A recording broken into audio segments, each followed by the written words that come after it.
Good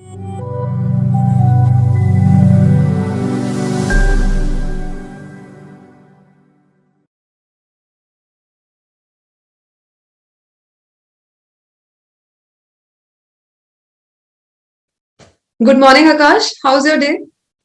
Good morning, ma'am. Yeah, the day is going good. How are you, ma'am? I'm very well, Akash. Thank you. So, Akash, if you're all settled in, shall we begin your interview? Sure, ma'am. We can start. Okay, so Akash, first of all, tell us something about yourself in a minute. Just a brief description will work. Sure, ma'am. So my name is Akash Verma. I come from a place known as Saptabhasha Sangama Bhumi.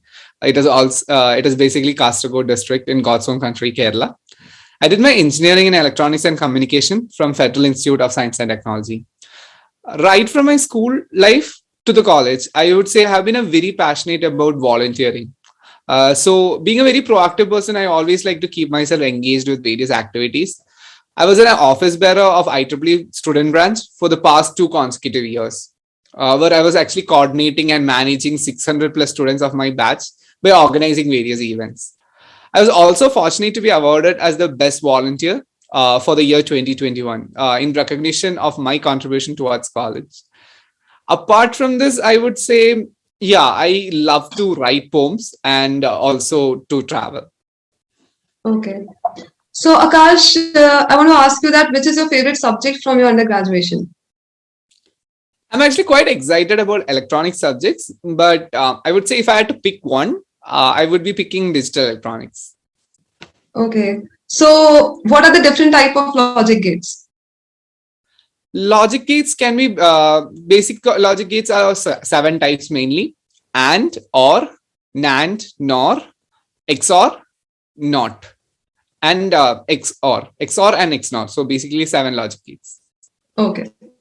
So, Akash, do you know that which logic gates are known as universal logic gates and why exactly? Yeah, ma'am. NAND and NOR gates are known as the universal logic gates, and they are known as the universal logic gates because while we can form the output of any of the basic logic gates by just using either the NAND gate or the NOR gate. So we can achieve this output by just the combination of NAND alone or NOR gates alone. So that is why it's known as universal logic gates. Okay. So, Akash, can you give us some of the real life examples where the NAND and NOR gates are used? Sure, ma'am.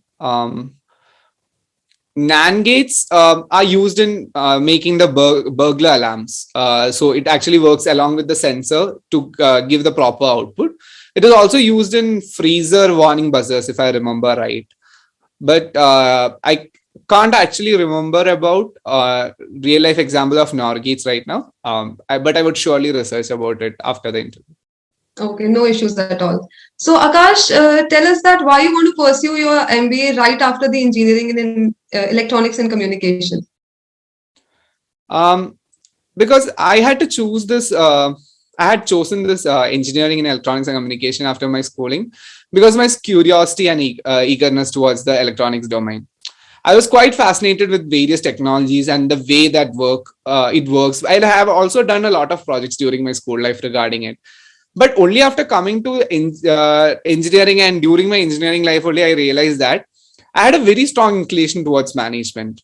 I would thank the event management experiences and the leadership roles that I had taken up in like giving me that evidence that I have clearly some strengths in that.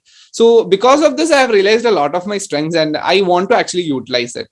And by researching about it, I actually came to know, like in a world that is completely run by technologies from now, I feel that this technical knowledge of mine will actually complement me in my future career, whatever it is. So these are the reasons I believe soon after electronics and communication engineering, I decided since it's a very interested subject of mine, management field, I should learn about it. Okay, thank you, Akash. So, I'm done from my end for now, ma'am. You may go ahead. Thank you, ma'am. So Akash, as continuing with your last answer only, I would like to know, your perspective about taking MBA before having any sort of an experience. I mean, why would you do that? Sure, ma'am. The reason I actually wanted to pursue MBA soon after this course, like I said, without any work experience, is because I believe the academic rigor of this course will help me gain a better understanding of the management field. Like, moreover, this course I believe will help me to refine those raw skills that I was talking about, which is required in the field by fine tuning those skills. I also believe that after completing my MBA, I'll be better prepared to take on the challenges that I'm going to face in the industry. I also have heard from my seniors as well as other friends who have done their MBA that during the MBA life, there's going to be a lot of case studies and group discussions. So I feel that these are going to give me a lot of insights about the industry. So with these insights, concepts, and learning how to implement those, I feel that this will help me to walk into an industry with all those skills and be better prepared for the industry. Okay. So I was going through your profile and would like to know why your academics were a little poor in your graduation. Sure, ma'am. I would accept the fact that my academic scores are a bit low towards my college life. But this is mainly because of the fact that, like I mentioned during my introduction, I've been always a person who loved to keep myself engaged in extracurricular activities. And college life was that phase of my life where I was actually exploring a lot of my talents by involving myself in various activities. So while focusing on some activities, such activities actually, and taking those leadership roles, I agree that I have had some low academic scores too. But one thing that I've always made sure is that I've always kept myself in track, understanding the subjects, and also made sure that even if I don't get some things right, I have peer discussions and try to understand more about it. But I would say one great thing that I would say out of college life is the same fact that when my academics went low, I also understood how to manage time more efficiently.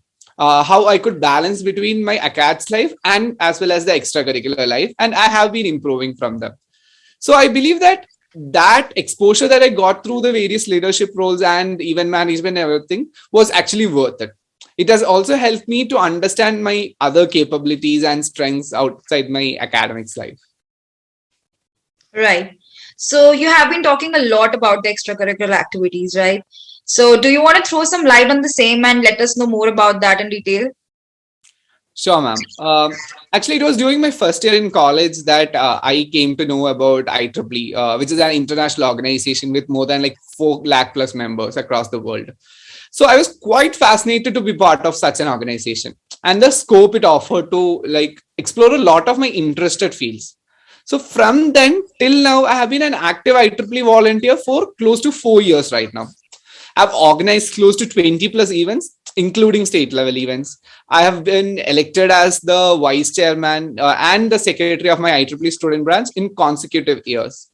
So even while having all these things, while handling these roles, I handled multiple sessions for more than 500 plus students, which was related to more about icebreaker kind of sessions and team building sessions. Other than this, I would say in extracurricular activities, yeah, I was a very active member of my literary club in the college.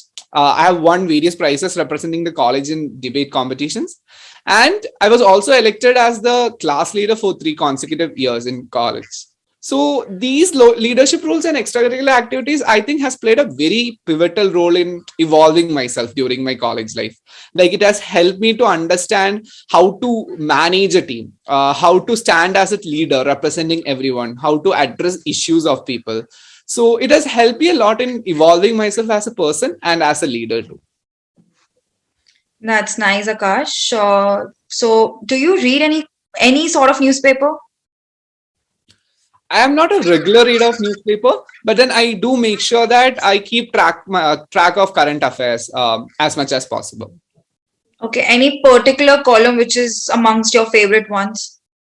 Yeah, I'm a very enthusiast of sports fan, so I make sure that I read all the sports news as far as possible.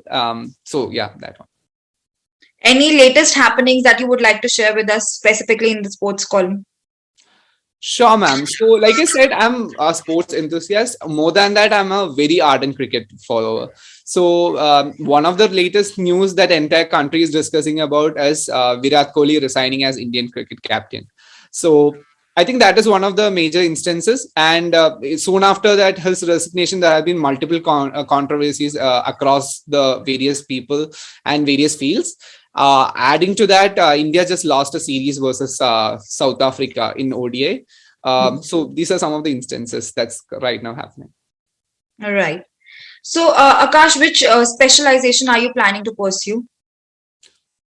I want to be actually flexible while pursuing my MBA. Like that is the main reason that I have preferred a general management degree from the IIM.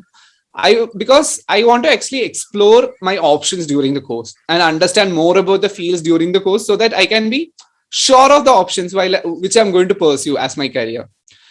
But for now, if I had to pick one, I would say it would be definitely marketing because I have a very strong inclination towards it.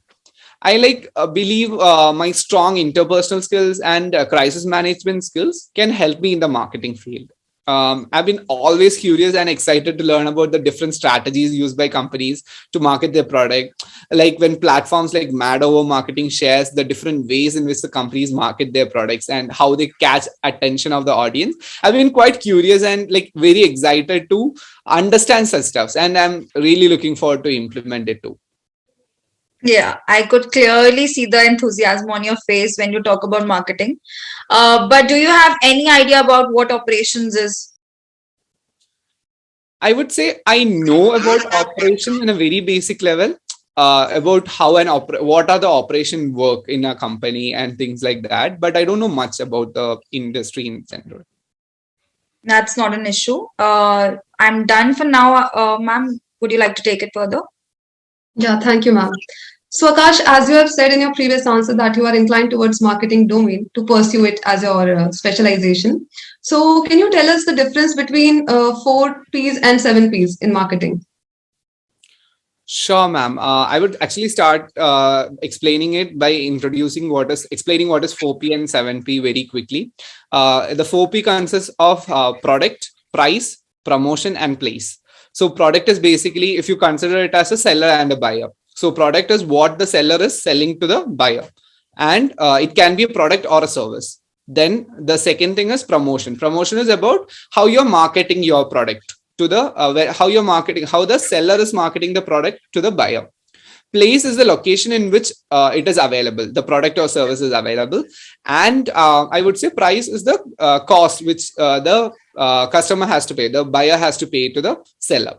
To tell about 7P, mainly the difference is actually 4P is more about products, and 7P, when it comes to 7P, it's more related to the service. And the other 3Ps in the 7P that comes is it's physical evidence, people, and process. So that's it. Correct answer, Akash.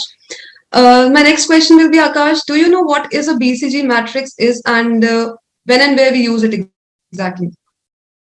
Sure, ma'am. So I don't know much about BCG metrics in detail, but I do know basics about it. Like BCG metrics is something that is used in both the consulting and marketing field, as I've read. And it is actually something that can be used to understand the strengths and weaknesses of a company, like between the different products and services they offer. To understand, it helps us in like strategizing which has to be given more importance, which product or service has to be given more importance, if I'm right. Yeah, Akash.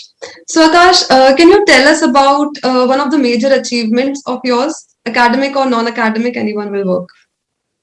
Sure, ma'am. I believe one of the major achievement in my life was being elected as the college magazine editor of my college.